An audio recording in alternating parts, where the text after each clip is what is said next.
Dickens, MRC Newsbusters Director of Media Analysis. I don't even know why we keep talking about it because everybody now knows, but it's so redonkulous that we have to make mention. Hi, Jeff. Hi, thanks for having me on. Yeah, thanks for being here. This Autopen thing should be the biggest story of the decade. And yet, crickets. Yeah, it's absolutely stunning. We looked at the hearings that happened last week into whether or not the Democrats basically covered up, Joe Biden's mental acuity or lack thereof while I was in office. And one of the big key focal points of that hearing was the President of the United States, Joe Biden, even in charge of the Autopen, which is used to sign all this legislation, including pardons and executive orders. And so we looked at ABC, CBS, NBC, and found they spent zero time on the Autopen. Zero seconds, 0 minutes. But they did have time for this Karen Reed trial, which was basically a local news story. There was some intrigue. It was happening in Massachusetts. But, yeah, priorities, people. What's more important? Yeah, I didn't even know who Karen Reed was. I had to look it up. Right. Well, and that's the way it should be. But no, the priorities are completely off at these networks. Okay. So why do you think they are not talking about the Autopen? Is it just because of their slant? I mean, it's a pretty big story, and people should know. Yeah, well, I think this is what I've come to understand of the media, and I've spent a lot of time analyzing it. And the one thing they're very consistent on, the liberal media, the leftist media, the legacy media, as they like to call them now, is they will always look, what is the thing that's going to help the Democratic Party / the quote-unquote progressive movement? And if it's something like covering up what they did with Joe Biden, then that's what they'll do. If it's promoting a Mamdani, this leftist candidate in New York, or hiding his leftism, they're kind of confused about what to do with this guy. Because they think, their instinct is they want to promote him because they're left like him, but they also know that the country's not ready for this, so they're kind of worried he might hurt the Democratic Party. They're kind of in the middle ground right now. With should we promote him or should we stop him? Yeah, well, he's. I mean, is there even a Republican running against him for the mayoral spot? You have Curtis Sliwa, but there's some discussion about whether or not he should join with Eric Adams. Because he's a disaster. He's got some bangers. I don't know, some crazy tweets about controlling the means of production, and I think my favorite one of his was queer liberation can only happen if we defund the police. What? Yes, that's one of his old tweets that he's trying to scrub. Wow. Yeah. Okay, so New York is screwed. That's basically what we're saying. Well, they've been screwed for a while, but yeah. They had a brief period there with Rudy Giuliani, but no, but what we've seen in the legacy media coverage of this story too is occasionally you'll get someone saying, oh, he's to the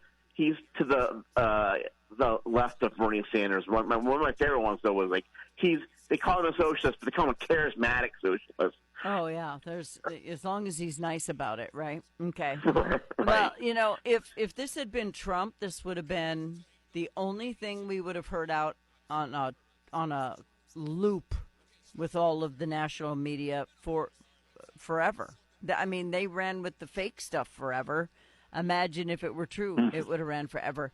Do you know, is there an investigation going into this? Because I know I've heard about a few of the staffers who said they knew it was happening, but they weren't sure why.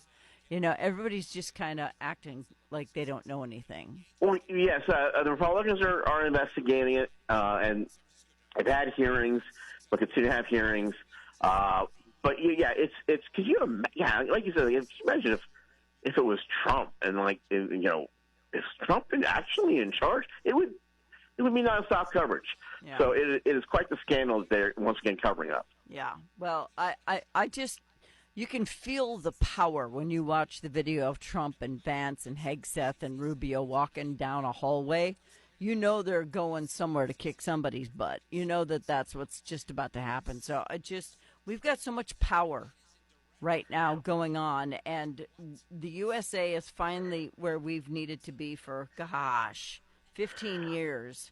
And it's finally back. So they aren't going to touch this because they don't want to hurt the Democrat Party further. That's what it is. Well, yeah, and you make the great point. It's like there's no question who's in charge now. It's Trump. It's Hegseth. But with Biden, I don't know. Mm-hmm. Yeah. So, and there's nothing we can do about it because it's their news directors, it's their staffers, it's their reporters. Can you imagine studying journalism all your life and then getting so excited because you get hired at NBC or some national format, and you have to be a liberal or you can't have the job? Yeah, that's the way it is, and it's been that way for a long time. And yeah.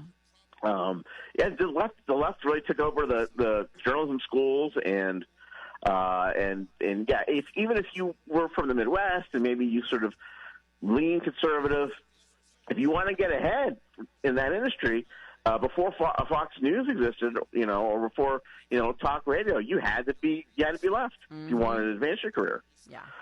Well, and I have some friends who live out in California and some who live in Florida who are liberal, and they think Fox News is just such a bunch of crap. And I'm like, watch both, and then watch what's happening in the world, and then evaluate it for yourself. Don't just believe what you hear. Watch, look, see, learn, and some of them have done it, and they're like, gosh, you know what? You're kind of right. So, it can be done. You can re-educate them. They can be brought out of the haze. Yes, I shows like yours, and of course the late great Rush Limbaugh. That people will tune in and listen because this is an interesting person, even if they disagree with you. But slowly they'll realize, this person's presenting this issue, and they're backing it up with facts. Mm-hmm. And I met people that were that were either converted by Rush Limbaugh or they were conservative, but they were scared to say they were conservative. But people like you and Rush gave them the courage to speak out. Well, and I was told by a very good friend of mine and a very loyal listener of the show that there was nowhere to go to get the truth. I mean, you could, listen to Fox News if you wanted to, but if you were trying to listen to the radio, if you were trying to do something in our neck of the woods, I was your only option to get the truth when it came to what's going on in the world. And I do not sugarcoat it one single bit, and I do not care what people think of me because I'm not here to lie to people. So I'm going to tell them what's for real. So if you want to live in a land of illusion, you're more than welcome to. It is America, but we're not going to do that here. Jeff Dickens is Director of Media Analysis at MRC Newsbusters. 0 minutes, none on the Autopen. The biggest story of the last decade, crickets. And then we hear about Karen Reed on a loop, and I don't even understand why we're talking about her, but it is what it is. Where do people go, Jeff? Go to newsbusters.org, and if you want to follow me on the social medias, at GCDickens on X.com, formerly Twitter. GC Dickens, you're the easy one to find because everybody remembered Dickens. Thank you, Jeff. Thank you. Have a good one. Bye-bye.